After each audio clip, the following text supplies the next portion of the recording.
Mes bien-aimés dans le Seigneur, que la grâce et la paix de notre Seigneur et Sauveur Jésus-Christ soient avec vous tous. Amen. Nous remercions le Seigneur pour ce beau privilège, ce grand privilège qu'il nous accorde d'être ici, dimanche après dimanche. C'est une grande bénédiction pour être dans sa maison, pour l'adorer après l'école du dimanche et aussi un temps de louange. Nous allons poursuivre notre prédication dans Jean 8, 36. Je vous demande de lire avec moi le verset 36, Jean 8, ensemble. Si donc le Fils vous a franchi, vous serez réellement libre. Encore.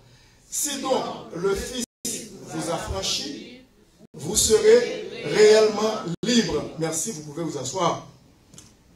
Si donc le Fils vous a franchi, vous serez réellement libre.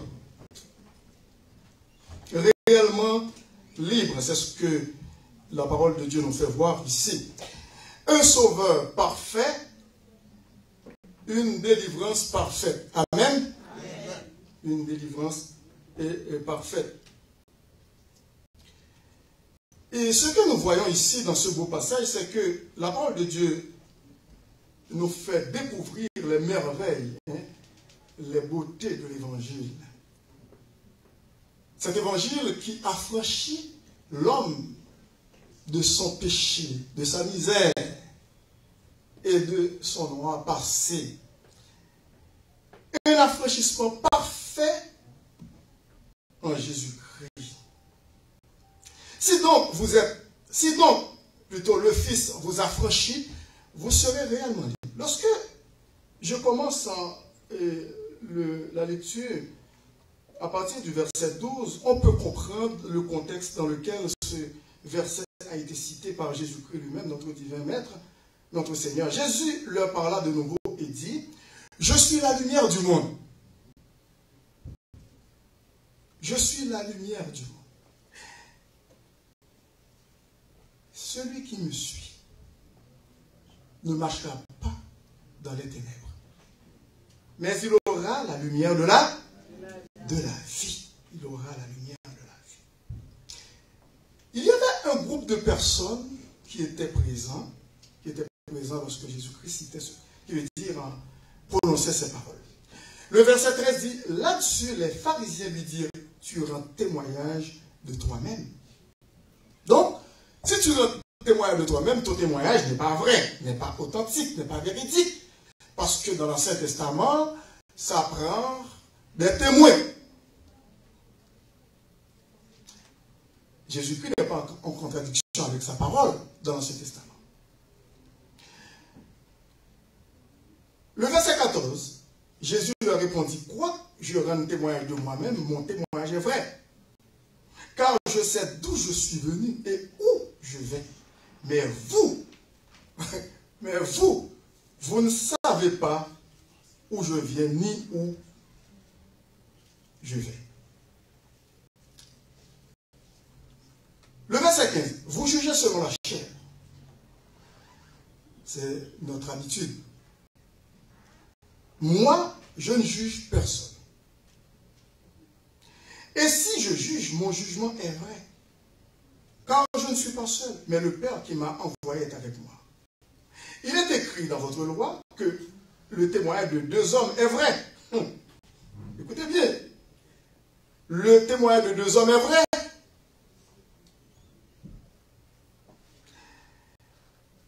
Le verset 18. Je rends témoignage de moi-même et le Père qui m'a envoyé rend témoignage de moi. Amen. Ceux-là, ils n'ont pas vu venir cette parole. Parce que Jésus-Christ est dans le Père.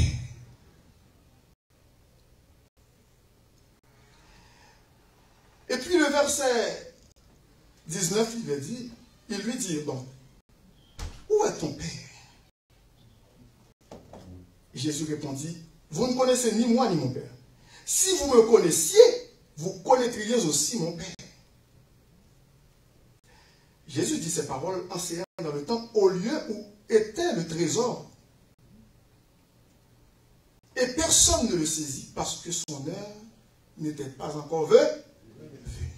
Ça c'est très important de savoir. Personne ne pouvait mettre la main sur Jésus parce que son heure n'était pas encore arrivé pour qu'il soit mis à mort.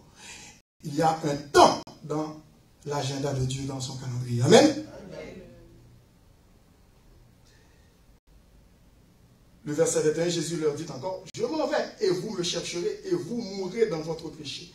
Vous ne pouvez venir où je vais. Donc, Jésus-Christ continue à exposer, je veux dire, son enseignement à ces gens-là qui étaient là, comme des incrédules de l'époque, comme aujourd'hui. Au fond, les choses n'ont pas changé. Lorsque nous sommes rendus au verset 30, il est dit, comme Jésus parlait ainsi, plusieurs crurent en lui. Plusieurs crurent en lui. Mais nous allons voir cette croyance, de quoi s'agit-il. Et il dit aux Juifs qui avaient cru en lui, écoutez bien ça, le verset 31, si vous demeurez dans ma parole, vous êtes vraiment mes disciples. Mes disciples. À condition que vous demeuriez dans ma parole.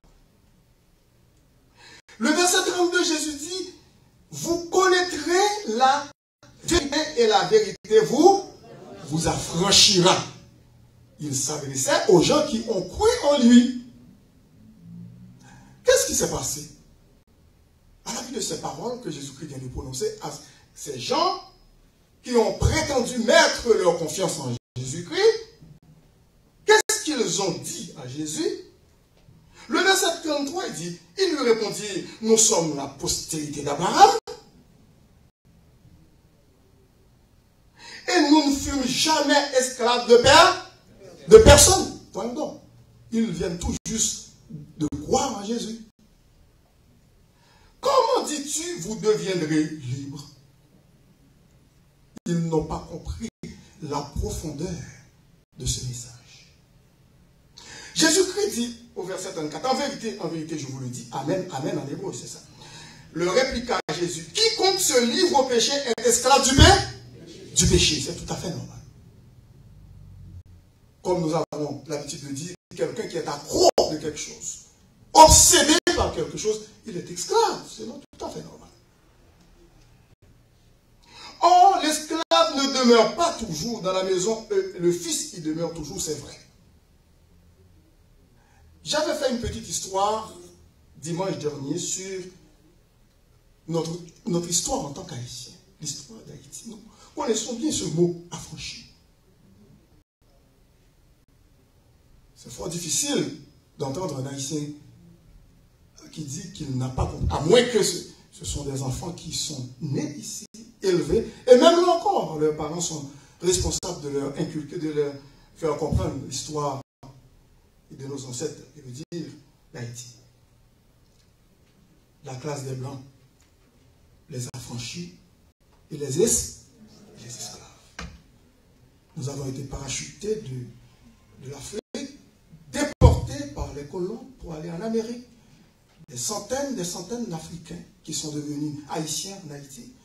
Après, parce que c'était le nom que les Indiens qui vivaient là-bas donnaient à Haïti, qui signifie terre haute, terre montagneuse, Haïti qui skie en bouillon.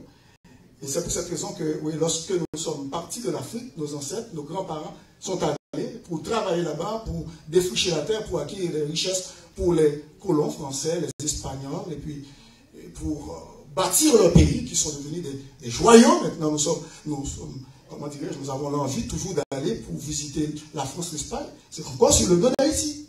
Et jusqu'à maintenant, semble-t-il qu'il y a des richesses encore souterraines. Mais on ne sait pas comment extraire ces richesses. Tout comme les gens des Qatar, qui vivaient dans la pauvreté au Qatar. Et puis, qui finalement sont réveillés avec des pétroles, de l'or. Ils sont tellement devenus riches. Ça fait l'envie des pays. Mais nous, jusqu'à maintenant, on est en 2022, on ne sait pas comment extraire les richesses encore qui dorment sur le sous-sol d'Haïti. Ça prend des experts. Et puis on se chicane entre nous. Donc, ce que nous pouvons comprendre ici, c'est que, arrivé là-bas, on a travaillé très dur. C'est-à-dire, nos ancêtres ont travaillé très dur. Vite après, il y avait 3 classes, comme vous venez de le dire. Ces affranchis, plutôt, étaient des Africaines qui ont fait des enfants avec des Blancs, des colons français. Et puis, c'est privilégié, ces enfants qui sont devenus mulattes, comme vous connaissez l'histoire, sont partis en France. Écoute, ce sont leurs parents français qui les envoyaient pour étudier là-bas. Ils sont devenus un petit peu plus, comment dirais-je, se croient que quelqu'un d'autre. Et non, c'est comme s'ils sont dans une autre classe. Depuis lors, il y a toujours cette lutte intestine de classe en Haïti. Classe bourgeoise, mulatte, et comme ça. Bon. Et puis, les Blancs français, parce que les Espagnols sont partis plus tôt, lorsque les Français sont arrivés pour se battre avec eux pour prendre l'île d'Haïti, y compris la République dominicaine. Et les Français sont devenus maîtres de cette île. Ils ont bâti, avant c'était la petite Espagne, Hispaniola, baptisée par les Espagnols, qui sont devenus là-bas.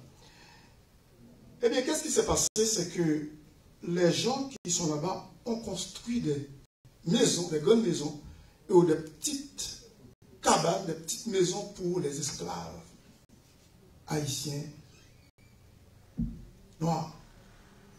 Ils n'ont pas le droit de séjourner dans la maison.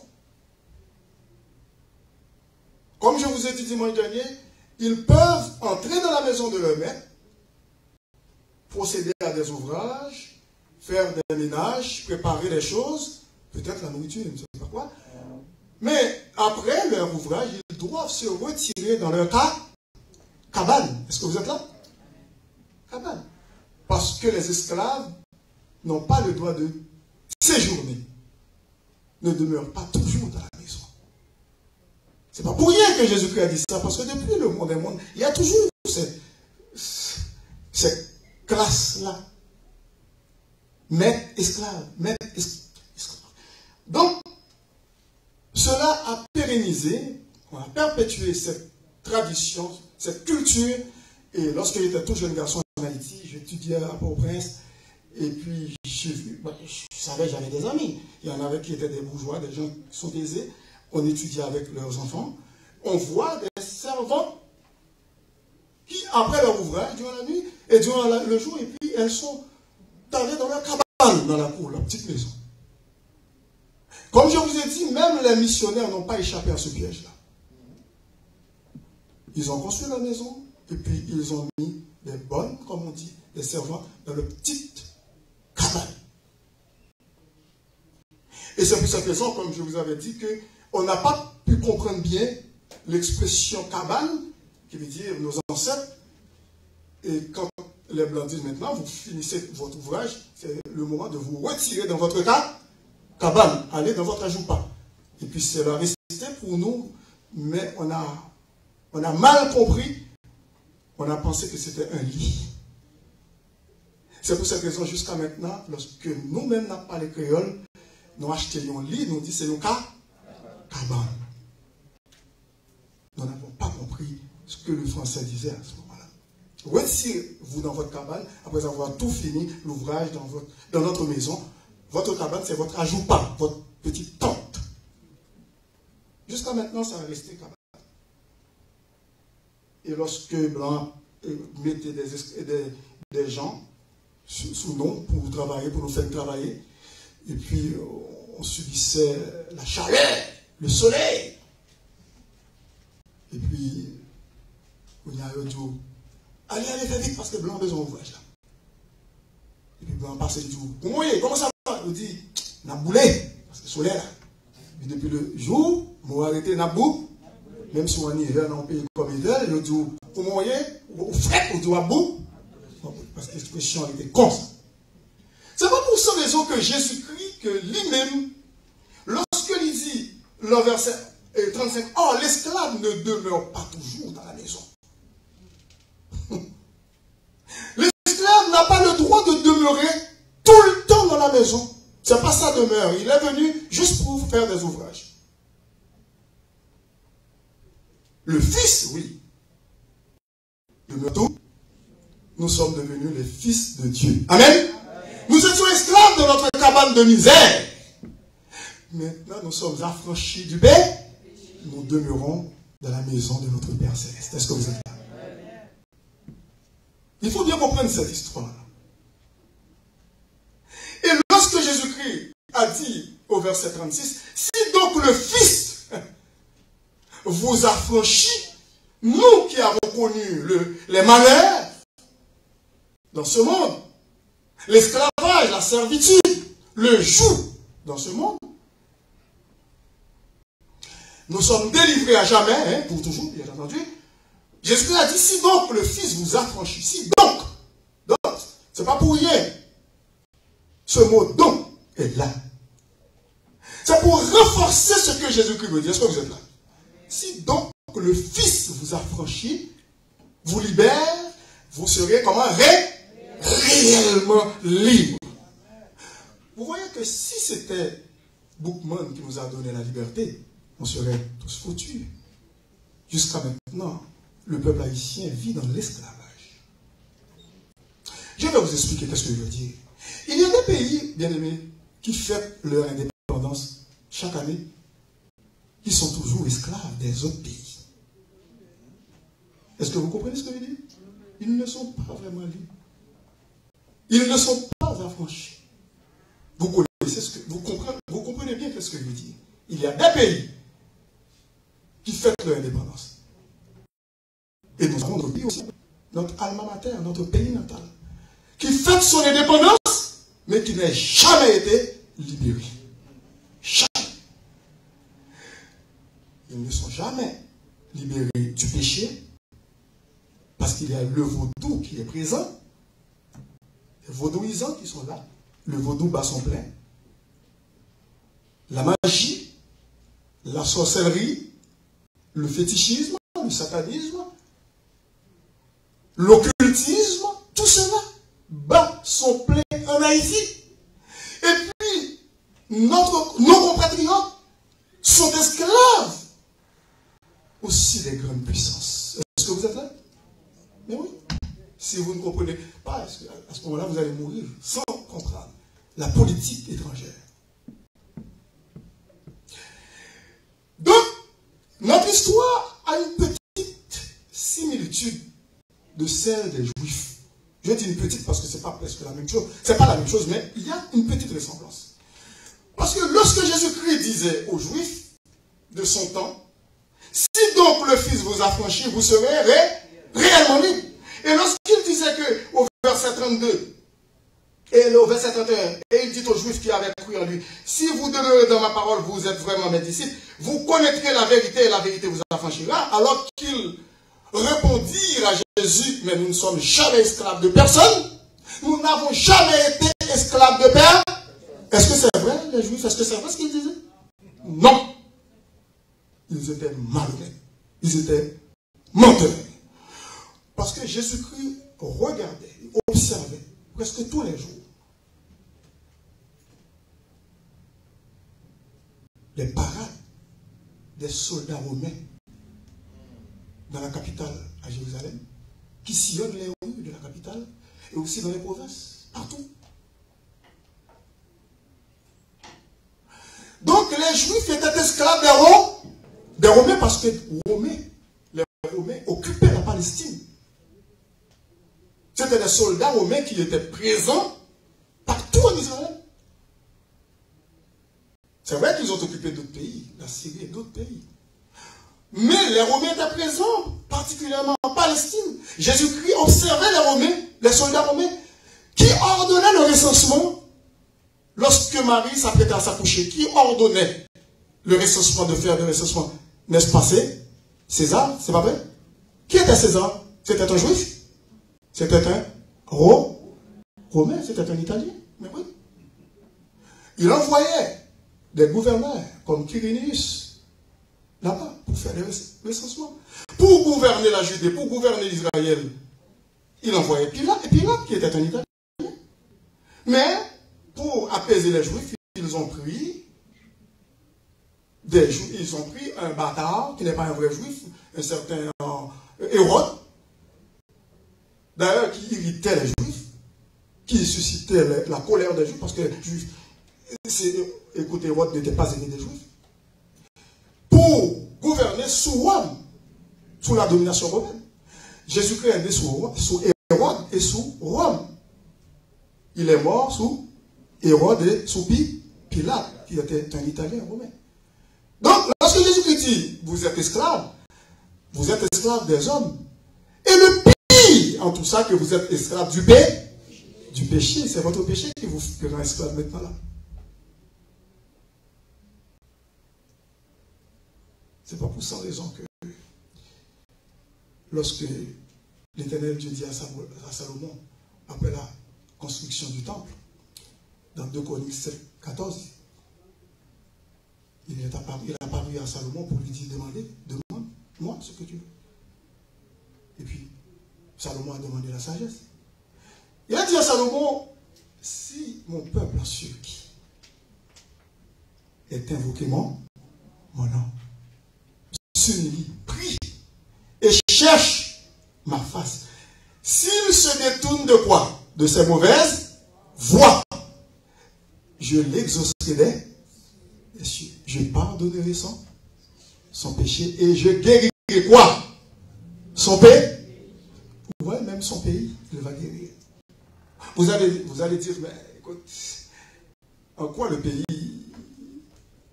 a été, comment dirais-je, coupable envers Dieu? Parce que c'est parce que le pays a subi les conséquences de nos péchés, de notre culpabilité envers Dieu.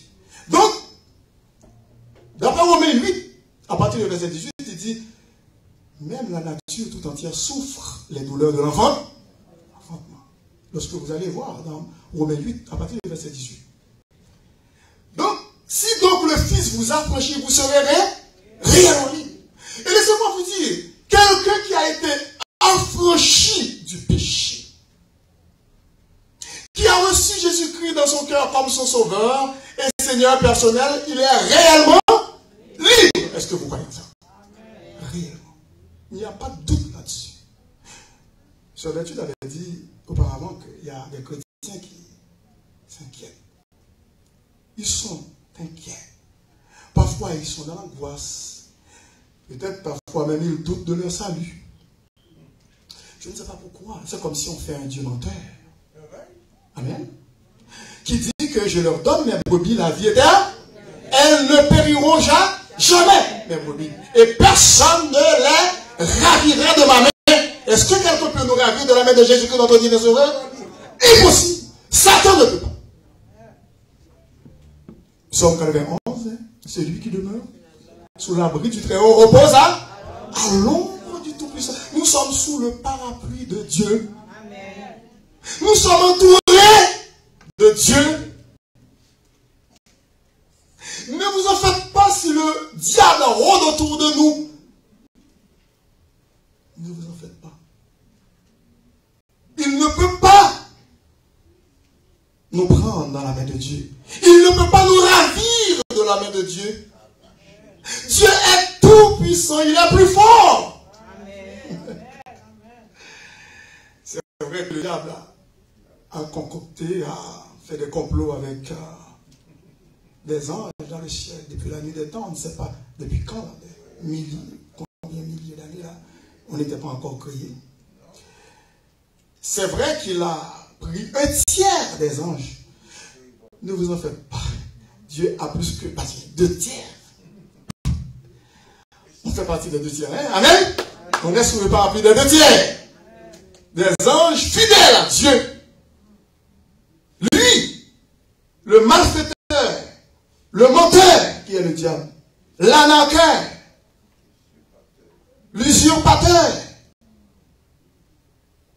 un matrois, un homme rusé, qui a fait croire à des élèves que Dieu était un menteur, qu'il ne voulait pas leur dire la vérité. Tu ne mourras pas. Mais qu'est-ce qui se passe maintenant avec les cimetières? Qu'est-ce qui se passe avec les cadavres qui, partout, qui jonchent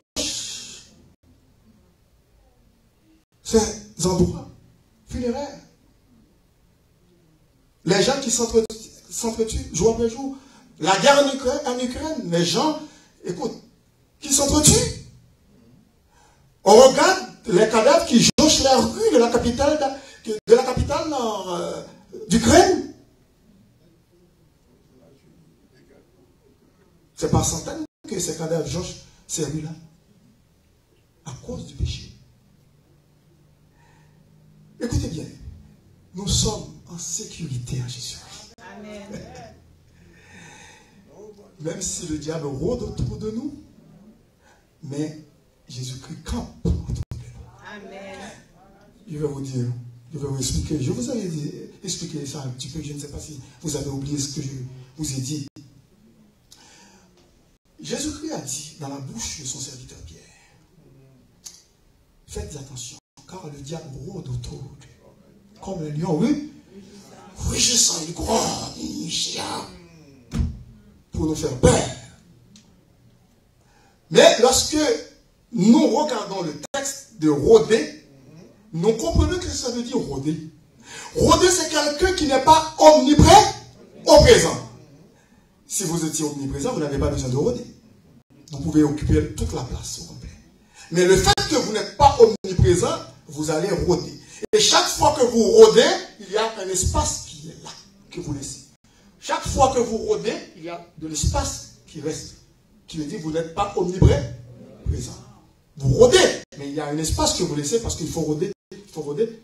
Chaque fois que vous rôdez, l'espace reste là. Là où vous étiez, c'est vide parce qu'il faut rôder. Mais dans le psaume 34, David dit, sous l'inspiration du Saint-Esprit, l'ange de l'Éternel, quoi? C'est pas rodé, mais c'est déjà entouré de tout l'espace. Je pense que vous allez comprendre ces deux versets-là. Dans Pierre et aussi dans Psaume 34. C'est pas la même chose. Satan n'a pas le pouvoir d'être partout en même temps. Impossible. Écoutez-moi, il y a des attributs que Satan ne peut. Les attributs de Dieu, Satan ne les possède pas. C'est pour cette raison que, pas inquiétez-vous.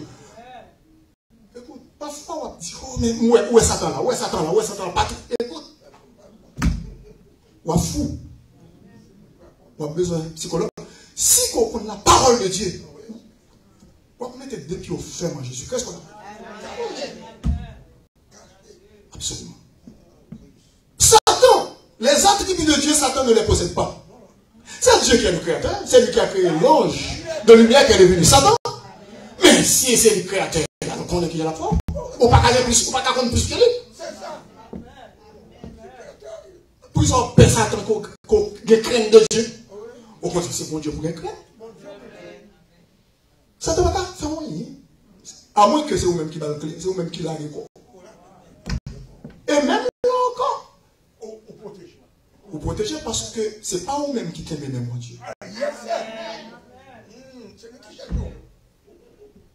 Nous disons bon Dieu merci. Et jour après jour, il faut dire bon Dieu merci. Ce n'est pas vous-même qui t'aimez, mais mon Dieu. Si parents a marché avec vous dans la rue, un petit bébé, l'abdou même, lorsque Christine t'a marché avec Alma dans la rue, sur Alma était dit Christine Kembe même. Pas aucun parent censé pour aller dire un petit Kembe même. C'est vous, parents, qui pour. Quel que soit le problème qui t'est arrivé, quel que soit le bagage qui a fini, une machine a fini, ou du petit monde dans ta bagage, mais non. C'est ça. Même si la tête folle pour ta sortie dans l'air, est-ce qu'on va la gueule ou faire non. Aucun gueule. Au cas de 2-3 bâtons pour le crier, il n'est pas capable de comprendre. Ça a peur de expliquer son machine qui demande qu'il faut. Bon Dieu, il est fidèle. Il remet. On n'a pas besoin d'inquiéter.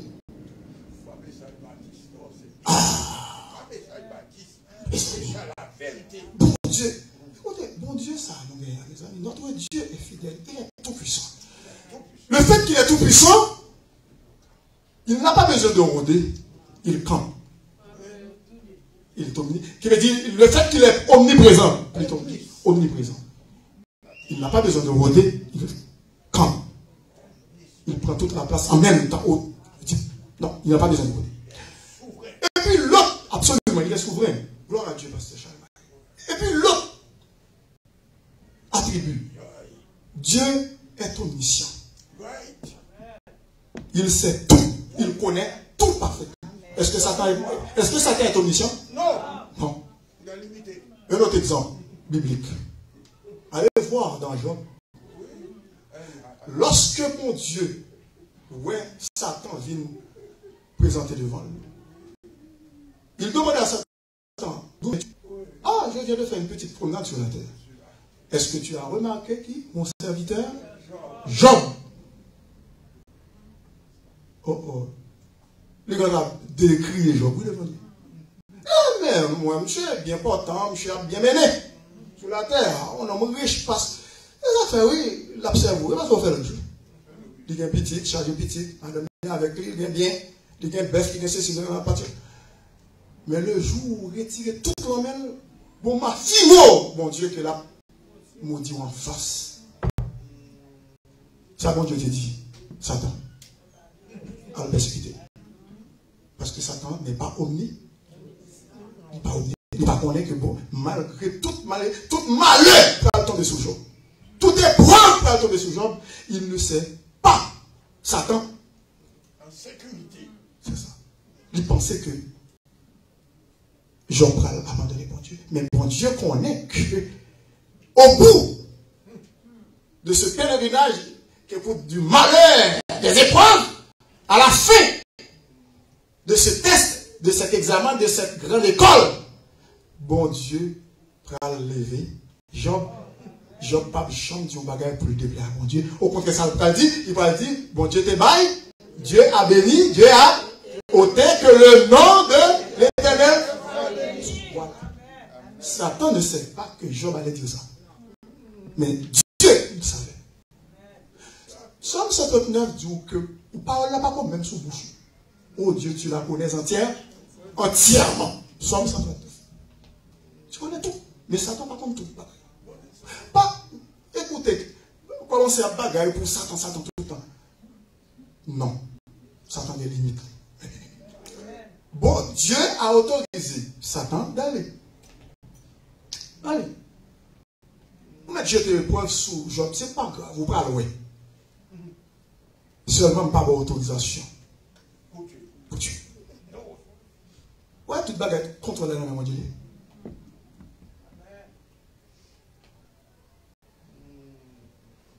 Et puis, Satan pas omnipotent. C'est bon Dieu seul qui est omnipotent. Omnipotent, c'est-à-dire tout puissant. Vous avez dit comment, pasteur? Oui, c'est vrai. Parce qu'elle n'a pas crié rien. Mon qui crie à celui tout puissant. Et puis, elle a fait tout bagaille. Donc, l'expression qui dit, fait qu'on coupe, fait. Sous son fait. Bon Dieu, puis faut Dieu. Et c'est pour cette raison que Jésus-Christ, lorsqu'il dit, si donc le Fils vous affranchit, vous serez réellement libre. Ou libre. Ou pas besoin de pour accepter Jésus-Christ comme sauveur personnel. Ou affranchi. Il y a des gens qui cherchent des expériences partout, dans d'autres sectes, dans d'autres religions, je ne sais pas, des expériences. Ils veulent faire des expériences. Ils veulent ajouter quelque chose sur leur salut. C'est comme s'ils veulent faire des œuvres méritoires pour être acceptés au ciel. La seule œuvre qui a été acceptée par Dieu, c'est le sacrifice de Jésus-Christ. Pas bon l'autre œuvre. Seulement, moi avec vous, nous devons faire du bien, nous devons servir le Seigneur pour qu'il ça pourrait qu'on. C'est ça. Si vous pensez que la porte du ciel vous sera ouverte parce que vous méritez cela, vous êtes très malheureux parce que vous allez travailler dur. Et vous allez voir que vous ne pourrez jamais être accepté par Dieu parce que nous péchons par pensée, par parole et par action.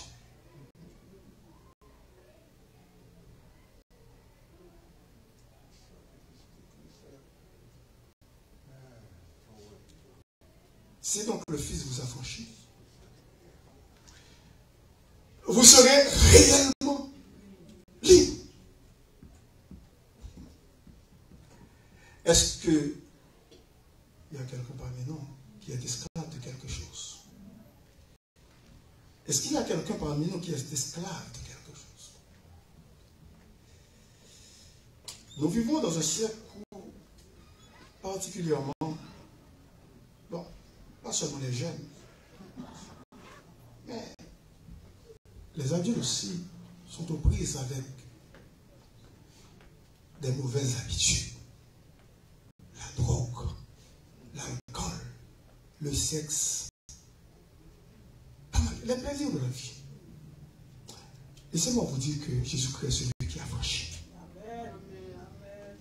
Qu'est-ce que ça veut dire affranchir? Émanciper, libérer. Libérer.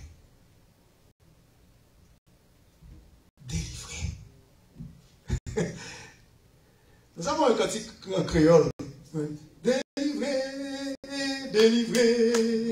Oui, moi sauvé. Hein? Moi songez bien qui joue. C'est vrai. Nous sommes délivrés. Que le Seigneur nous aide, ma bien-aimée. Que le Seigneur nous aide à le connaître davantage. À faire de l'expérience avec Jésus, notre Seigneur. Lui qui nous a sauvés, qui nous a affranchis du péché. Une fois pour toutes.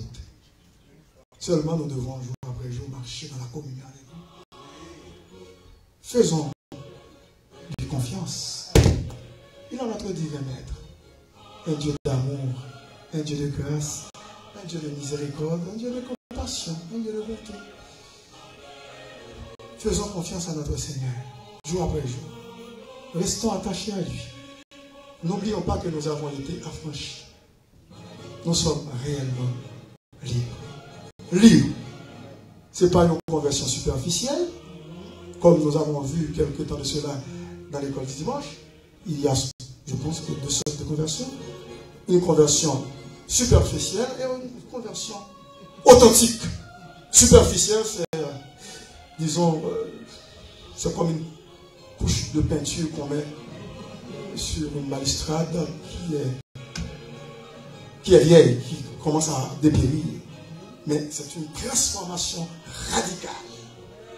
Nous sommes nés de nouveau à Jésus-Christ. Amen. Nous sommes maintenant esclaves de Jésus-Christ et non pas esclaves du péché. Que le Seigneur nous aide à marcher de manière triomphante et victorieuse avec lui. Que le Seigneur bénisse.